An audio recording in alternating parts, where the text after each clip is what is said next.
नमस्कार दोस्तों, मैं क्या आप सभी का स्वागत करता हूं आपके अपने चैनल दिव्यांश पाठशाला आईआईटी गुरु में अवार्ड सीरीज में आप सभी का विशेष स्वागत है। इस सीरीज का मुख्य उद्देश्य यह है कि सारे अवार्ड्स आप लोगों की एक ही नजरों में एक जगह मिल सके।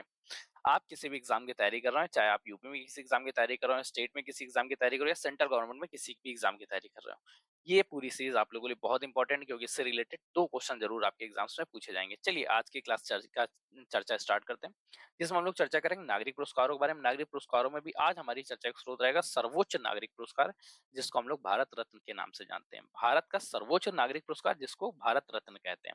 अब ये भारत रत्न में हम लोग पढ़ेंगे क्या क्या टॉपिक्स पढ़ेंगे, पहले उनकी चर्चा करते हैं। हमारे पढ़ने के की पॉइंट्स रहेंगे कि भारत रत्न की शुरुआत कब से हुई, हकीकत में ये दिखता किस तरह से, इसके रंग रूप आकार किस तरह से है, और इसके बाद हम लोग चर्चा करेंगे इसके जो विशेष की पॉइंट्स हैं। केवल की पॉइंट्स के बारे में चर्चा करेंगे क्योंकि ये की पॉइंट्स ही आप लोगों को एग्जाम्स में लगातार पूछे जाते हैं, यहीं से क्वेश्चंस बनते हैं। 48 लोगों को अभी तक दिया गया कि ये 48 सारे के सारे नाम आप लोगों के लिए इंपॉर्टेंट होते हैं या जो मेन इंपॉर्टेंट है, जो लगातार एग्जामिनर ने पूछे हैं केवल वो इंपॉर्टेंट है, तो हम उन सभी के बारे में चर्चा करेंगे। ये 48 की सभी की आपको पीडीएफ मिल जाएगी, अगर आप चाहें तो उसे देख सकते हैं। नहीं चाहते तो इस क्लास को कंप्लीट नोट करते रहिएगा। अगर नोट नहीं करते हैं तो भी पीडीएफ क्लास नोट्स है, जो बोर्ड नोट है उसकी व्यवस्था कराई जाएगी आपको। कहाँ पे, उसके लिए आपको लास्ट तक देखना पड़ेगा। लास्ट में आप लोगों को लिंक और डिस्क्रिप्शन में सब कुछ बताया जाएगा। चलिए आज की क्लास को स्टार्ट करते हैं। आज हम लोग भारत रत्न के बारे में, सबसे पहले तो भारत रत्न का रंग रूप आकार देख लीजिए किस तरह से है। ये स्वर्ण का बना होता है, गोल्डन का बना होता है, और इसमें जो सूर्य है ये प्लेटेनियम का बना होता है, प्लेटेनियम धातु का। फ्रंट में ये इसकी फ्रंट साइड की इमेज है और ये इसकी बैक साइड की इमेज है, ठीक। इसको क्या है, इसको श्वेत पट्टी के साथ ग्रहण किया है, श्वेत पट्टी के साथ इसे ग्रहण किया जाता है, मतलब गले में डाला जाता है। फ्रंट में क्या है, सूर्य का सिंबल है, साथ में भारत रत्न लिखा हुआ है। बैक साइड में क्या है, सत्यमेव जयते लिखा हुआ। और भारत का जो राष्ट्रीय चिन्ह है वो आकार इसका किस तरह होता है, पीपल के पत्ते के आकार के समान। ये प्रारंभ कब होता है, 1954 से प्रारंभ होता है भारत के तत्कालीन राष्ट्रपति डॉक्टर राजेंद्र प्रसाद जी द्वारा। डॉक्टर राजेंद्र प्रसाद, सॉरी, ठीक है, भारत के तत्कालीन राष्ट्रपति डॉक्टर राजेंद्र प्रसाद जी ने इसकी नींव रखी थी, उनके द्वारा प्रारंभ किया गया। भारत का सर्वोच्च पुरस्कार है। भारत का सर्वोच्च पुरस्कार होने के कारण इसमें किसी भी प्रकार की धनराशि नहीं दी जाती, क्योंकि भारत का जो सर्वोच्च पुरस्कार है उसके लिए धनराशि इसलिए नहीं क्योंकि अमूल्य है, अमूल्य की कोई कीमत लगाई ही नहीं जा सकती है, इसलिए इसके लिए कोई धनराशि नहीं प्रदान की जाती है। अब धनराशि नहीं दी जाती, उसके साथ क्या कुछ पर्क्स दिए जाते हैं, कुछ बेनिफिट्स दिए जाते हैं। हाँ, जो व्यक्ति भारत का भारत रत्न प्राप्त करता है उसको भारत सरकार की तरफ से कई विशिष्ट सेवाएं दी जाती हैं। जैसे रेलवे में फ्री पास हो गया, प्लेन का पास हो गया, आने जाने रहने खाने पीने की जगह दी जाती है। इसके साथ ही वो भारत का 7वां सर्वोच्च नागरिक होता है। हाँ जी, 7वें सर्वोच्च नागरिक से आशय क्या है, इस चीज को थोड़ा सा ध्यान रखिए। 7वां सर्वोच्च नागरिक बोल दिया तो सात छह ऐसे होंगे ना जो फिक्स होंगे। सबसे पहले भारत का सर्वोच्च नागरिक कौन होता है, राष्ट्रपति। जो हमारे यहाँ के तत्कालीन जो प्रेसिडेंट्स होते हैं, राष्ट्रपति होते हैं, वो भारत का सर्वोच्च एवं प्रथम नागरिक होते हैं। उस तरह से जो दूसरे नागरिक होते हैं, दूसरे नागरिक वाइस प्रेसिडेंट्स या उपराष्ट्रपति जी होते हैं। तीसरे नागरिक हमारे यहाँ के प्रधानमंत्री होते हैं, करंट टाइम में prime minister Narendra Damodar Modi ji. Fourth number पे गवर्नर होते हैं, राज्यों के जो गवर्नर हैं वो। फिफ्थ नंबर पे जो पूर्व राष्ट्रपति होते हैं वो हमारे यहाँ के होते हैं। सिक्स नंबर के बारे में चर्चा करें, भारत का छठा सर्वोच्च नागरिक के बारे में चर्चा कर लें तो चीफ जज होते हैं। और जो 7वें नंबर पे होते हैं वो विधानसभा के सदस्य होते हैं। लोकसभा के सदस्य, चीफ जज और राज्यसभा के सदस्य एक साथ छठे नंबर पे ही आते हैं। और जो 7वें नंबर पे होते हैं विधानसभा सदस्य, साथ में भारत रत्न पुरस्कार प्राप्त करता, मतलब 48 लोग जिन्होंने भारत रत्न प्राप्त किया है वो भारत के 7वें सर्वोच्च नागरिक हैं। कंफर्म डाटा, डिटेल याद हो गई। आपसे क्वेश्चन इस तरह से पूछा जा सकता है कि भारत के सर्वोच्च नागरिक कौन कौन से होते हैं, उनका क्रम भी पूछा जा सकता है, और ये भी पूछा जा सकता है कि 7वां सर्वोच्च नागरिक पुरस्कार किसको दिया जाता है, भारत के, जो भारत का भारत रत्न है, ठीक। मतलब भारत का सर्वोच्च नागरिक की श्रेणी में 7वें क्रम पे कौन से रत्न प्राप्त करता होते हैं, ठीक, कंफर्म। इसके साथ कोई धनराशि नहीं दी जाती। आप लोगों को ये डाटा याद हो चुका है, क्या क्या बेनिफिट दिए जाते हैं वो भी याद होगा। अब 48 लोगों को जो दिया गया, 48 लोगों में फेमस कौन कौन कौन से ज्यादा इंपॉर्टेंट होते हैं, इनको सबसे पहले तो दो कैटेगरी में बांट दिया जाए, मतलब 43 मेल और 5 फीमेल्स थी। इसके साथ ही जब ये दिया गया तो इसमें 16 लोगों को मरणोपरांत दिया गया, मतलब वो जब समाप्त हो गए, वो उन्होंने इस दुनिया को भोग लिया, उसके बाद उनके कार्यों को देखते हुए मरणोपरांत दिया गया।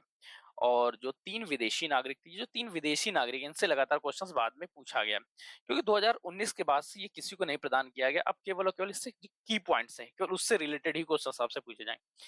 3 विदेशी नागरिकों के बारे में तुरंत याद रखिए, इनके नाम याद रखिए, बिल्कुल गलती से मत भूल जाइएगा। जैसे नेल्सन मंडेला, नेल्सन मंडेला को 1990 में भारत रत्न पुरस्कार मिलता है। खान अब्दुल गफ्फार खान, खान अब्दुल गफ्फार खान, खान अब्दुल गफ्फार खान। अच्छा, नाम लिखने में थोड़ी सी डिले होती है, तब तक तो आप लोग भी लिख सकते हैं। पीडीएफ की कोई जरूरत भी पड़ेगी? कमेंट करके बताइए कि आप लोगों को पीडीएफ की जरूरत पड़ेगी। खान अब्दुल गफ्फार खान फर्स्ट, पहले Nelson Mandela second, Khan Abdul Gaffar Khan 1987 में मिलता है और मदर टेरेसा को 1980 में मिला हुआ है।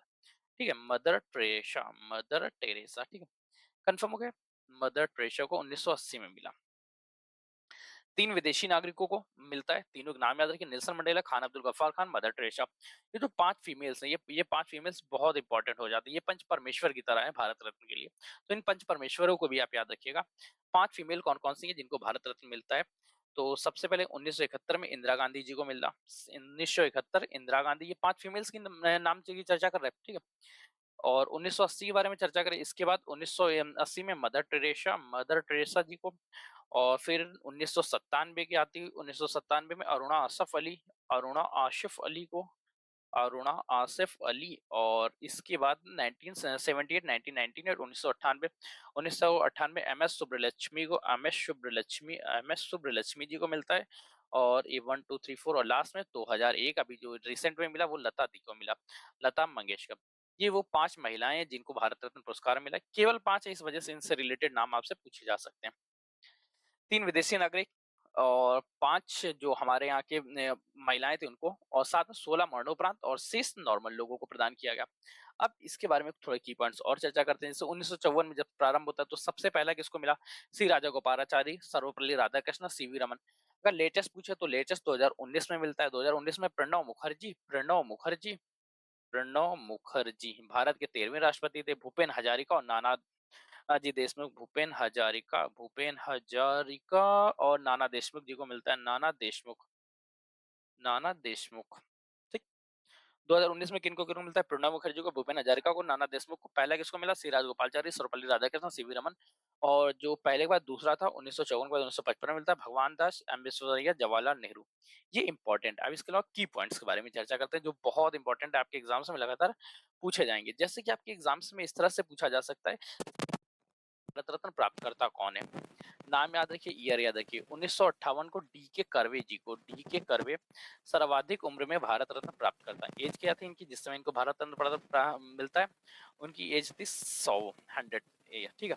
और सबसे पहला मरणोपरांत कब दिया गया? 1966 में दिया गया। अच्छा हाँ, ये की पॉइंट्स तो थोड़ा सा मैं भी भूल गया था, जो अभी आप लोगों के लिए याद आ गया तो बता दे रहा हूँ। लाल बहादुर शास्त्री जी को दिया गया। क्या सबसे पहले ये थी कि जब भारत रत्न की घोषणा हुई 1954 को, तब ये रूल्स था कि ये मरणोपरांत किसी को नहीं दिया जाएगा, मरणोपरांत किसी को भी भारत रत्न नहीं दिया जाएगा। इसी वजह से एमजी गांधी या महात्मा गांधी जी को नहीं मिलता है। पर 1966 में 1966 में रूल्स को समाप्त कर दिया गया। 1966 के बाद ये मरणोपरांत भी प्रदान किया जाएगा। एक रूल और था कि ये मैक्सिमम 3 लोगों को दिया जाएगा, पर 1999 में यह 4 लोगों को दिया गया। ये 2 डाटा है जो आपको याद रखना है। पहला डाटा क्या था जो अभी मैं भूल चुका था, इस वजह से मैं आपको बता रहा हूँ। 1954 में ये था कि ये मरणोपरांत नहीं दिया जाएगा, पर 1966 में इस रूल्स को चेंज कर दिया गया। 1966 के बाद भारत रत्न मरणोपरांत भी प्रदान किया जा सकता है। और 2011 से पहले एक रूल और था। 2011 से पहले ये केवल कुछ ही लिमिटेड क्षेत्रों में दिया जाता था, जैसे कला, साहित्य, विज्ञान। इन क्षेत्रों में अगर कोई व्यक्ति उत्कृष्ट कार्य करता था या असाधारण कार्य करता था, केवल उन्हीं लोगों को भारत रत्न पुरस्कार प्रदान किया जा सकता था। परंतु 2011 के बाद इस लिमिट को समाप्त कर दिया गया। अब आप किसी भी क्षेत्र में असाधारण कार्य, उत्कृष्ट कार्य करेंगे तो आपको भारत रत्न प्रदान किया जाएगा। भारत रत्न का सिलेक्शन जूरी कमेटी द्वारा किया जाता है। उस जूरी कमेटी का पूरा निर्धारण भारत के प्रत्येक व्यक्ति में हर एक क्षेत्र में होता है, जहां से वो व्यक्तियों को चिन्हित करते हैं। इसको, ये जो मुद्रा है, ये जो पूरा पूरा मेडल है, ये ढाला कहाँ जाता है? कोलकाता माइंस में, कोलकाता में इसको ढाला जाता है। की पॉइंट से याद कर लीजिए। और अब कुछ और की पॉइंट्स के बारे में चर्चा करते हैं। जैसे एकमात्र भारतीय खिलाड़ी या सबसे ज्यादा युवा व्यक्ति जिसको भारत रत्न मिलता है वो थे सचिन तेंदुलकर जी। सन क्या आप लोग को कंफर्म होगा कि सचिन तेंदुलकर जी को भारत रत्न अवार्ड कब मिलता है? ये लगातार आपसे एग्जाम में पूछा जाता है। 2014 में सचिन तेंदुलकर को मिलता है। ये सबसे युवा व्यक्ति भी बनते हैं जिन्हें भारत रत्न प्राप्त होता है। साथ में भारत के पहले खिलाड़ी भी हैं जिन्हें भारत रत्न प्राप्त होता है। 2014 में सचिन तेंदुलकर और सीएन राव को मिलता है। तो ये 2 नाम और याद रख लीजिएगा। 1 पॉइंट्स और संगीत के क्षेत्र में भारत रत्न प्राप्त करता पहला व्यक्ति कौन है? संगीत के क्षेत्र में जब भारत का पहला रत्न दिया गया तो वो थी एमएस सुब्रलक्ष्मी। अच्छा, अभी मैंने आप लोगों को बताया था कि एमएस सुब्रलक्ष्मी जी को कब भारत रत्न पुरस्कार दिया गया, इसलिए आप उसे कमेंट करके बताइएगा। मैं आप लोगों को लिख देता हूँ, उससे पहले आप लोग कमेंट करके बता दीजिएगा। एकमात्र औद्योगिक व्यक्ति या एकमात्र औद्योगिक घराने से किस व्यक्ति को भारत रत्न मिलता है? तो जेआरडी टाटा जी को। जेआरडी टाटा जी एकमात्र व्यापारी हैं, एकमात्र बिजनेसमैन, एकमात्र औद्योगिक व्यक्ति हैं जिन्हें भारत रत्न पुरस्कार मिलता है। 1992 में मिलता है। तो ये पूरे की पॉइंट्स रहे जो लगातार एग्जाम्स में पूछे जाते हैं। अगर आपको सेशन अच्छा लगता है तो सेशन को लाइक करिएगा। अगर चाहें तो दोस्तों के साथ शेयर कर सकते हैं, क्योंकि दोस्तों शेयर करने के साथ उसकी भी स्टडी हो जाएगी। चैनल को सब्सक्राइब कर लीजिए अगर आप चैनल पर नए आ गए, क्योंकि आपका एक सब क्वेश्चन हमारे लिए मोटिवेशन का कार्य करता है। आप अपने व्यूज को कमेंट करके बताइएगा, कमेंट पढ़ने लगातार आतुर रहते हैं। इन सभी की पीडीएफ कहाँ मिलेगी, उसके लिए आपको टेलीग्राम और व्हाट्सएप पे ज्वाइन होना पड़ेगा। अगर आप टेलीग्राम चलाते हो तो व्हाट्सएप पे ना होइए, अगर व्हाट्सएप चलाते हो तो टेलीग्राम पे मत होइए, क्योंकि दोनों जगह सेम ही डाटा आता है, किसी एक जगह। अगर आप चाहें तो हमारी वेबसाइट को विजिट कर सकते हैं, जिसका लिंक आप लोगों को डिस्क्रिप्शन में मिल जाएगा, या आप चाहें तो खुद सर्च कर लीजिए divyans.pathshala.in। तब तक के लिए कीप स्टडिंग, कीप स्माइलिंग, पढ़ते रहिए, मुस्कुराते रहिए। पढ़ाई मुस्कुराहट दोनों एक साथ अच्छी लगती है, अकेले में दोनों ही अधूरे हैं। धन्यवाद दोस्तों, आज के सेशन के लिए इतना ही रखें।